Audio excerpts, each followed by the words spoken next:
What's up, guys? We are going to go into another game of Dead by Daylight. We're going to be playing on the Wraith. So, let's talk a little bit about killers. I did a little bit in my previous videos, but not too in-depth. We'll head over in the direction that we hear the sound. So, where do I think the killers stand currently?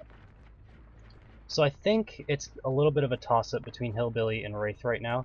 I think Wraith is definitely a lot better against newer players. As you start to get a bit more skilled with like controlling your survivor, and this comes from a lot of survivor play out of me, I think that Wraith starts to lack a little bit in like catching up in endless loops and stuff. Hillbilly has the same problem. There's a couple of loops that you can manage to do with Hillbilly because of his chainsaw. And then this time right here, you notice how that guy was instead of sprinting directly away from me into a route that he could go and escape in, he like did a little zigzag and didn't go towards an obstacle that he could use to escape. You really have to plan out your escapes when you know you're playing against a Wraith. You're going to hear that bell in a distance. Before you go to a generator, plan out your escape. It's just that simple. And when you see the Wraith going from invisible, you know it's he's going after you because you hear the terror with the heartbeat and all that. Go to your escape route, throw down a pallet on his face, or get to your endless loop. As soon as you're into an endless loop against the Wraith, he has to leave. Like, he can try to make you make a mistake, but if you don't make a mistake, you're not going to die to a Wraith. It's just that simple. And from playing a lot of Survivor, I do sometimes prefer playing against Hillbilly because of the fact that if you don't catch the invisibility, it can kind of throw you off and catch you by surprise and give you a mild heart attack when you realize that he's going after you. But after you get used to it, it's not too bad. The Hillbilly has a lot of the same problems in that he can't really control endless loops very well. And obviously Trapper, I think, stands above the rest because he's very good at controlling those points. Especially if you can pre-trap them like I used to do in my previous videos of the beta. So I do think that hello. I'm not very observant, but I'm not that bad. But yeah. I definitely think the Trapper's the best. And then Hillbilly and Wraith are both decent, but I think they're both kind of on par. I know a lot of people are saying that Wraith is overpowered and stuff. You just gotta learn how to play against it. Planning out your escape route is the biggest thing. Even if you have to run past him, as long as you can make it past him and get to your escape, whether it's a pallet or a window or whatever, Wraith has a rough time. And obviously, getting more control, getting better control with your survivor, with your character, is going to help as well. Like that guy, if he was looking behind him and saw that I was cutting him off, he could have reversed directions and probably wouldn't have made it away from me because he didn't have anything to escape with. But it's always possible. He would have been able to run quite a bit longer had he done that. Even I'm still getting better with my survivor, and I feel like I'm a pretty decent survivor at this point. I actually did not expect when I played this game and I bought this game to like Survivor as much as I do. But the fact that you can kind of lone wolf it when you're playing Survivor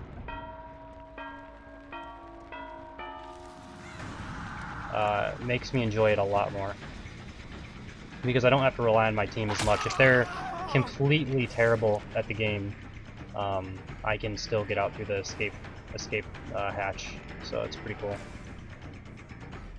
I don't exactly know where this guy went. Oh, I guess he went through the window. This is one of the loops that Wraith has a hard time. He went slow through that window. If he would have went fast, he probably would have made it. You can always throw off people that aren't particularly good at controlling their survivor as well. It takes a bit of practice to do those endless loops flawlessly. So you can kind of reverse directions and stuff and still catch the survivors sometimes. So I don't generally body camp. It is a valid strategy, more so with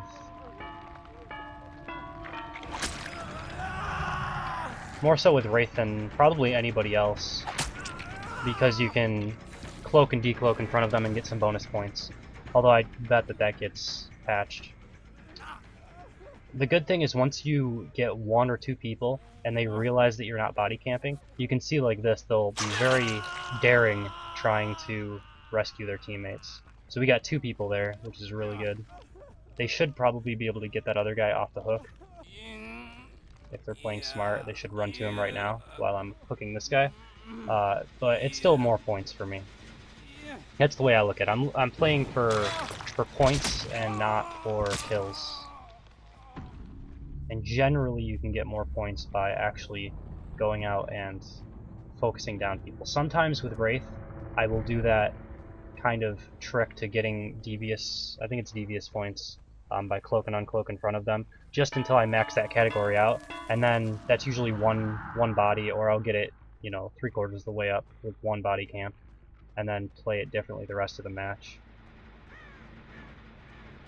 Likewise, if you body camp the first guy, somebody comes and thinks they're going to try to save him, but realizes you're camping, it's likely that the second person you hook, they won't come back and try to save them because they'll assume that you're body camping. So you can play some mind games like that. I don't think that body camping is that bad. I know a lot of people hate when killers do that. As mostly playing a survivor main right now, I don't think it's that bad. If you're gonna get caught first, yeah, it's annoying, but just play another game, you know, and just try to control better. You can get away from killers a good majority of the time.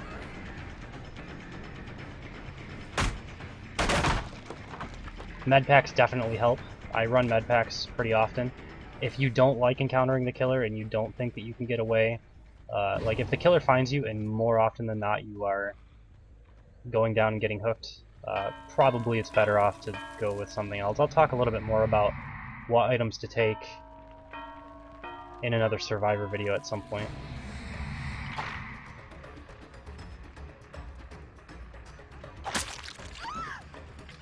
That's another situation right there. That person was healing, and she should have had her survivor positioned in a way that she could see that route, because that would have been one of 2 routes that I could come to attack her. She should have been able to be looking down that hallway, and you can still see the Wraith when he's invisible, especially as he gets close to you.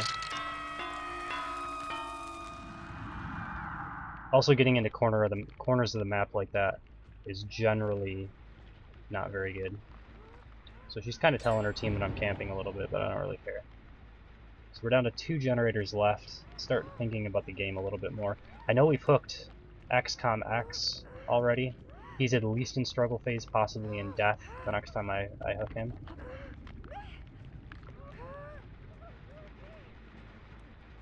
I need to start thinking about actually killing survivors at this point. Okay, they're coming to save her, both of them. So I'll go after her. I do not have any idea why she thought that that would be a good place to heal. No clue.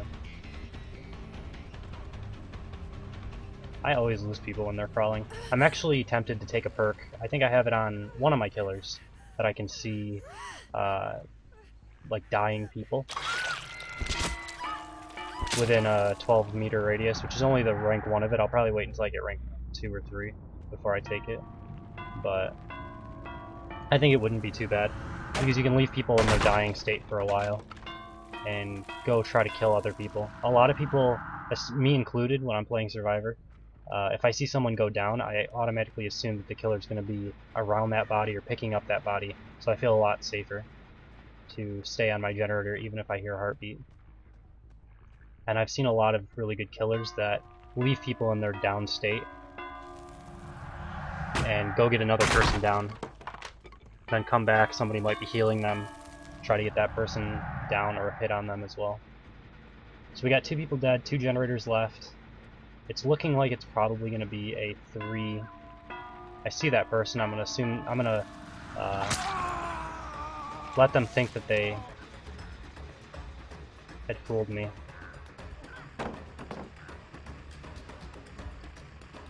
Just crouching in grass like that, not what you should be going for if you're trying to get away from a killer. Put an object in front of you and the killer. It's really important. Use your third-person camera. person's gonna get killed. It's really hard to use 2 people for 1 barricade when you're juking. I always try to avoid other survivors. So I might actually get all 4 of them here because they were close together. If they were separate, I probably would have lost one to the escape hatch. But yeah, I always try to avoid other survivors when I know that the killer's coming and there's only 1 good juke spot. Because they can get in your way, and you can take hits because of it. Alright, now I just have to find the other guy. I've won the game at this point as long as he doesn't wiggle free. Which actually he might, because of how far away he is. Oh god, he might go to the escape hatch. He can actually still get out. He's close enough to this that... Luckily this is Macmillan Estate and I know the map well enough to know exactly where the escape hatches are. I'm still not... I hear him. I'm still not great at knowing where the hatches are on the other maps.